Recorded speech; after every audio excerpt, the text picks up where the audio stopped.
think the offensive game is, it's changed a lot. I think every season, Seth, we go through and we say, what can we do better? What can we do different? And this offseason, I don't see that being any different. We're going to reassess and evaluate, and you have to adapt and change as the offenses adapt and change. Is there more that, like, do you have to just huddle up even more this year to say, all right, what can we do to catch up to these offenses? I think at the end of the day, you have to look at 2020 and realize how unique a year is. This year is, and this year is different. But I wouldn't say we're going to be, it's not advantageous for us to treat this a lot different from a standpoint of we have to do more or have to do less. I just think you have to really take a fine-tooth comb, go through everything you've done this season, evaluate it for what it is. Was it the call? Was it a personnel matchup? And how can you improve it? But I wouldn't want to say we're going to be more detailed this year than we were last year. It's more about execution, identifying problems, and adapting. Coach, I just want to ask you, just as far as teams gunning for, I know every team has a game plan, every team studies defenses, but obviously what you guys did last year, everybody had to have Georgia circled. How many different things did you see that looked like it was schemed specifically for you, as far as things where you said, wow, we hadn't seen that one before? I think every year you're going to, as the season goes on, Mike, you start to say, okay, these teams are copycatting a game plan that you see or something you've given up. We know, ultimately on defense, anything we give up, we're going to see that again. Because like you said, teams are looking for a way to attack us. And I think that's certainly showed up, but that's pretty consistent with each year. Whenever teams haven't had a lot of success running the ball on us this year. So they have to find unique ways to run the ball. What's been successful, what's not. And same thing goes with the passing game. And then I guess just to follow up, I mean, this maybe oversimplified it. To the outsider, it looks like when 99 is in the middle of your defense, you guys are different. Is it really just that simple? Because against Missouri, it was like, wow, this defense looks completely different with him out there. Yeah, I mean, there's a difference when 99's on the field, no doubt. Jordan makes us a much better defense. I also think Missouri's scheme was a little bit different in what they did. You'll see we did some different stuff against Missouri as well. Each team you have to assess. Each game's a new game. Each Saturday is a new Saturday, and you roll out a different plan and ready to execute. But it definitely helps when we have Jordan inside. I know Nakobe appreciates Jordan being out there in front of him.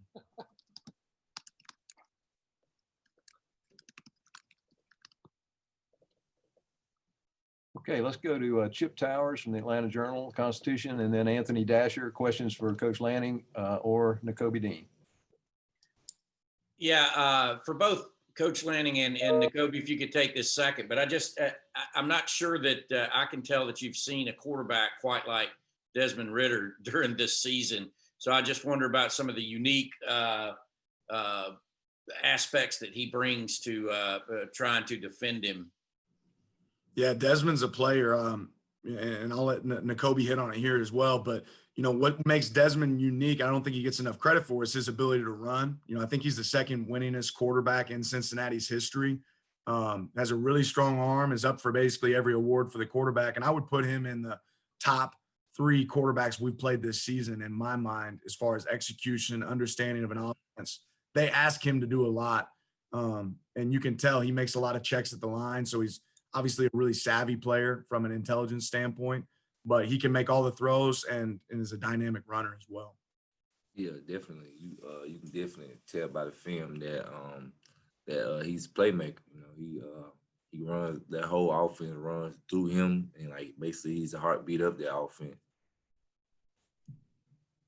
Thank you.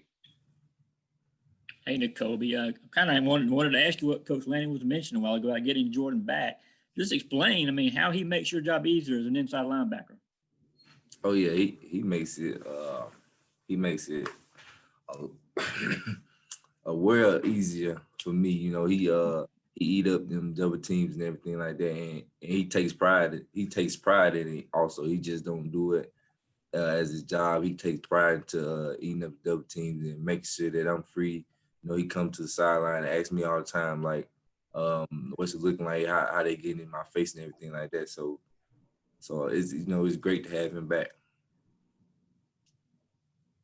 Okay, let's go to Mark Weiser, Athens Banner Herald, and then Dean Legge with Dog Post.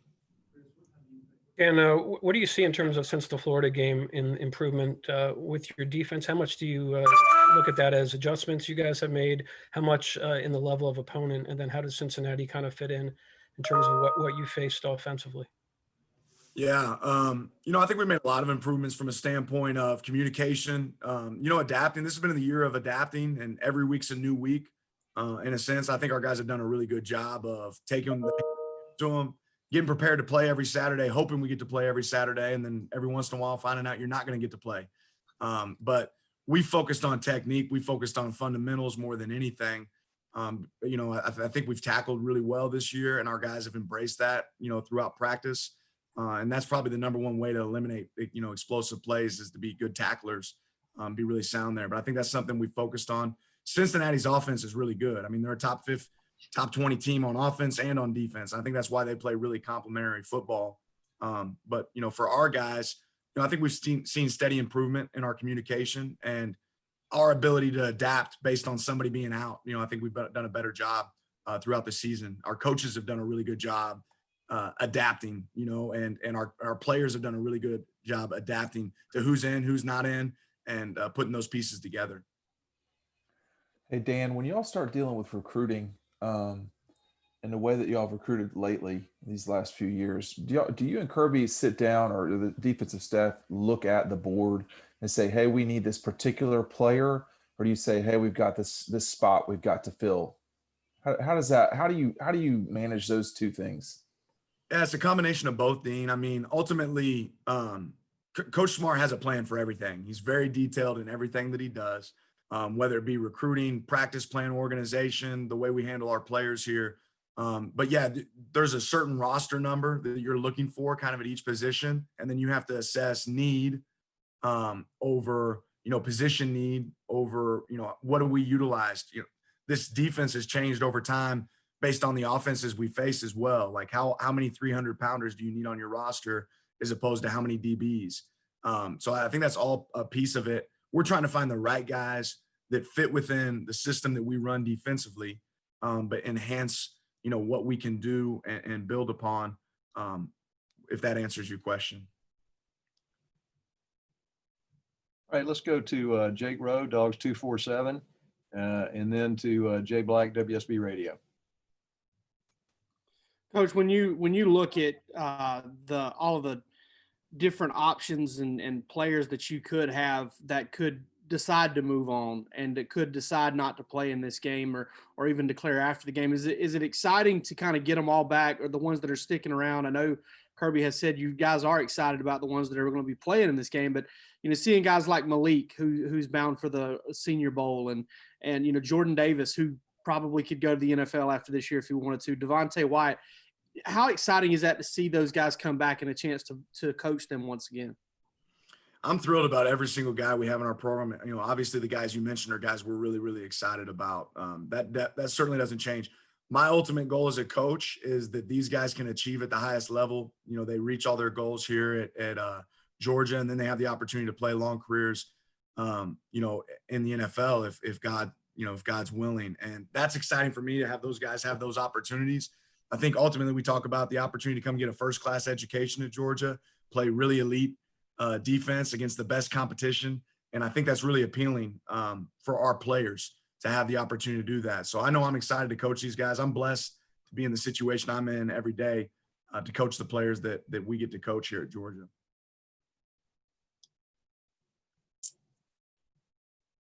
Jay Black, do you have a question? All right, let's go to Charles Odom from the Associated Press, and then David Pascal from Chattanooga.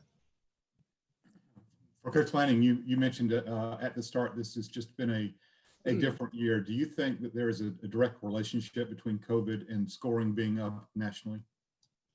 I don't know that I'd say that. Maybe, probably. I don't know the answer to that, Charles. I know that ultimately, offenses are ahead of the curve right now, and you could say it's related to COVID, but I know within our walls that we have a standard of defense here that we take a lot of pride in, and that doesn't change based on situation.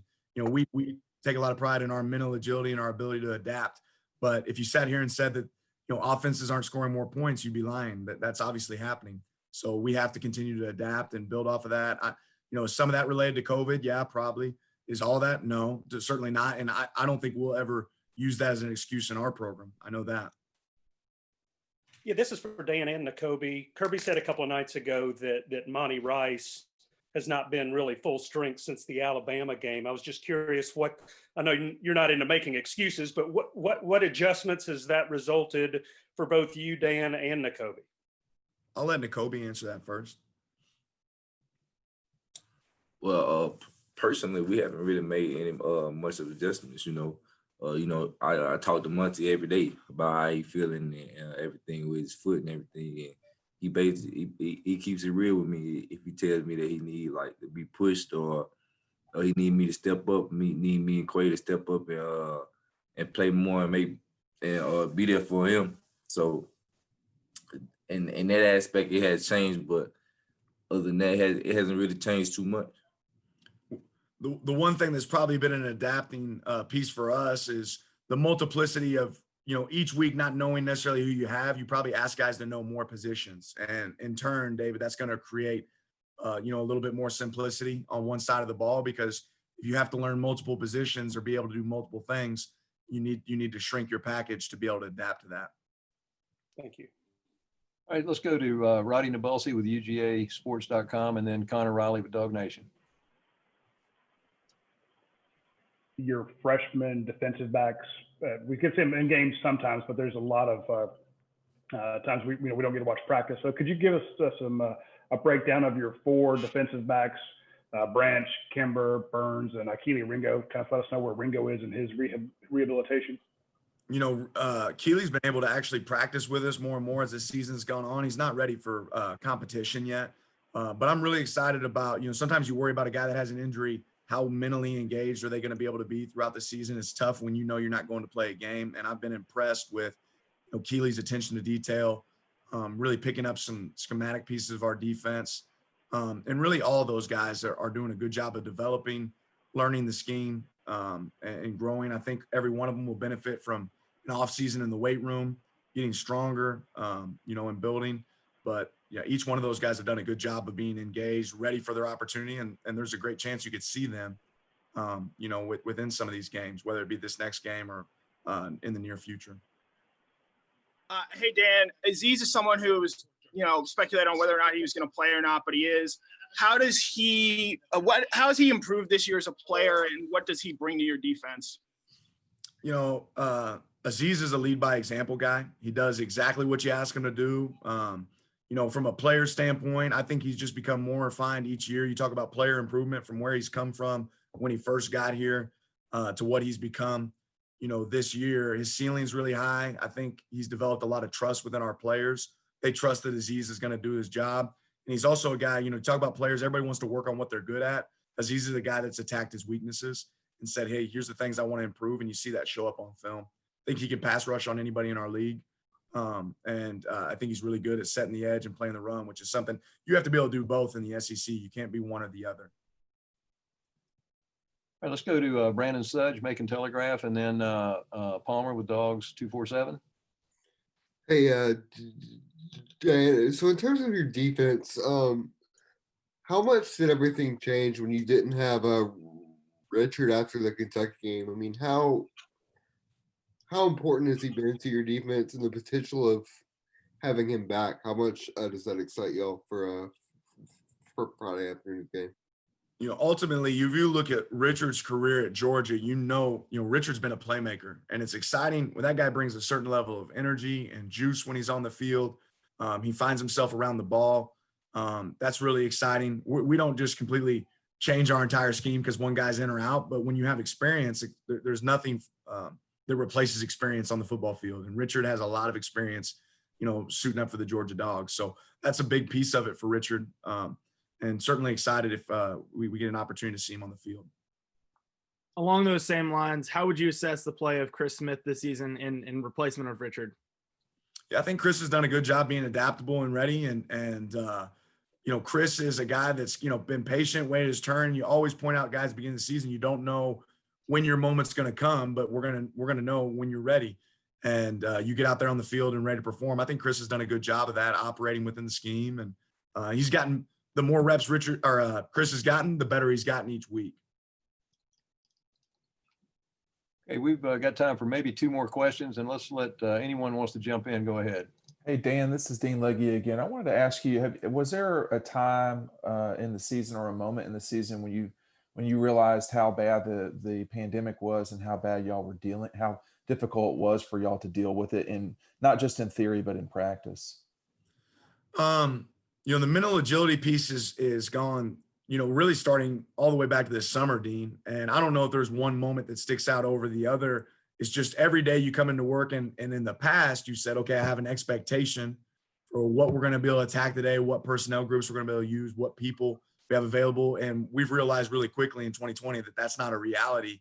You have to be ready to change, whether it be 5 minutes before a meeting, you know, somebody gets dinged or somebody goes out.